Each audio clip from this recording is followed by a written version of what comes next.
thanks for joining us today, Erin.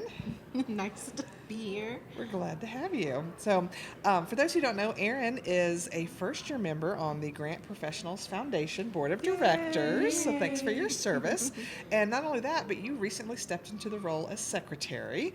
And so, you already have your own full-time job and a family and a life. So, working on a volunteer board does take some time and energy. What made you decide that, okay, GPF is where I want to spend that time?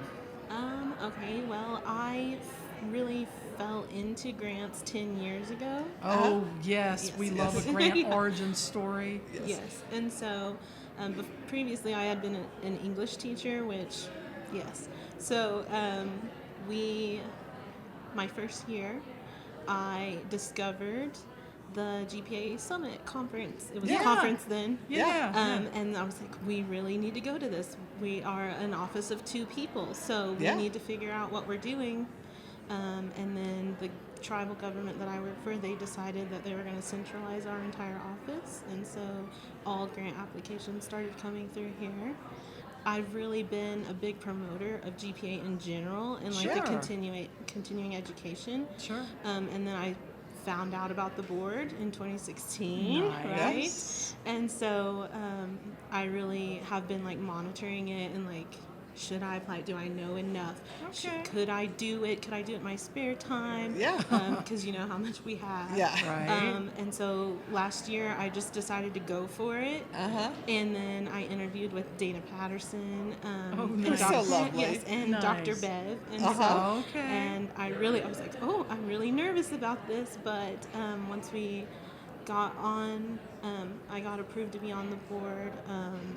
Dedicating that time and being able to work with people who are also interested in furthering education and making sure that, because I'm from a small town, a rural Right. Oklahoma town, where there's not a lot of resources and there's not a lot of like specifically grant professional people. Yeah. And so being part of that and like furthering that Yeah. through GPF is something that I'm really super passionate about.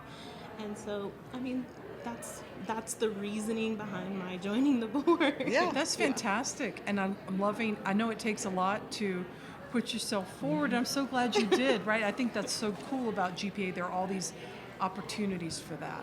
Yeah. Yeah, and I mean, just having those resources like through GPA and GPF Right. is just amazing, and I always promote it to my staff and other departments where I work at. So Right. So I know there's scholarships of all different kinds, right? Conference, membership, another thing that I'm thinking of, but I can't remember. And there's certainly now Oh, the a hard. GPC exam. Oh, thank you. The Yes. GPC exam, and there's also a hardship fund that has expanded in the wake of the big hurricanes that blew through the southeast. So you got all these things going on, Yeah. which is great. But if we wanted to tell people who are maybe interested in either the GPCI scholarship, the membership scholarship, or the GrantSummit scholarship, what's the best way for them to find out information on like when those applications open? Where can they go? it would be the grantprofessionalsfoundation.org website, and all of that should be on there, and it's a quick online application Nice. process. So it just asks a few questions about you and your experience, and then it gets submitted to the panel. Yeah, excellent. Well, I can say I was a recipient, I think in 2009, of that, and I had been a member of GPA for years. And back, 2008, when the recession hit, my city I worked for was like, no unnecessary travel, and I'm like, you don't understand. GPA is necessary travel, y'all. But I got it, and so I missed 2 years. I missed going to the conference because they just didn't have the funds, and I was like, okay, it's been 3 years now since I've been. I need to learn, and but I felt like I couldn't apply because I'm like, well, I've been a member forever. I'm not. This is for new people, but really, it's not. It's for who. It's not based on the size of your organization. It's really just you're explaining why it is you need the scholarship this particular And year. it doesn't matter how long you've been No. a grant professional, right? No. Because budgets come and go, Yep. hard times come and go. It's not related to experience. Yep.